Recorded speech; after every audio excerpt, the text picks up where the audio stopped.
এবং সোনাদি পার্কে কিছু টোকা এবং এতিম অসহায় ছেলে মেয়েদেরকে রাস্তায় ঘুমাতে লেখাপড়া শেখাই। যদি আপনাদের কারোর সহযোগিতার কন্ট্যাক্টে থেকে থাকে কেউ, যে যাই পারেন, আমার 4 থেকে 5টা ছেলে পাঠিয়ে দেবো আমার স্টুডেন্টদেরকে। আপনার 10 টাকা 20 টাকা যাই পারেন, একটু ওদের জন্য হেল্প করবেন, টোকা এবং এতিমদের জন্য, যাদেরকে আমি লেখাপড়া শেখাই। যে 80 থেকে 90 জন আছে, অনেক সময় আমার একার পক্ষে সম্ভব হয় না, যদি আপনারা কেউ দেন আর কি। ধন্যবাদ। ধন্যবাদ। আসলে দেখেন, নারীর মন বড় কঠিন, তারপরে কিন্তু সহজ হয়ে গেছে। মৌসুমী ভাবি 100 টাকা দিয়েছেন সংগ্রামকে।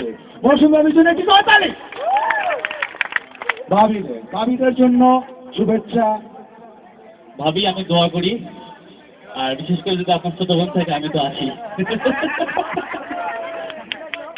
ধন্যবাদ সংগ্রামকে। এই যে বাবুটা পড়ে গেছে, দয়া করে বাচ্চাদেরকে দয়া করে নামাই নেন প্লিজ। এই যে বাবুটাকে আমার মঞ্চ থেকে, ওই যে একটা বাবু অ্যাক্সিডেন্ট হয়েছে, প্লিজ মামনি যাও। ওকে, আমরা একটু পারফরমেন্স দেখবো। পারফরমেন্সের আগে স্টার্ট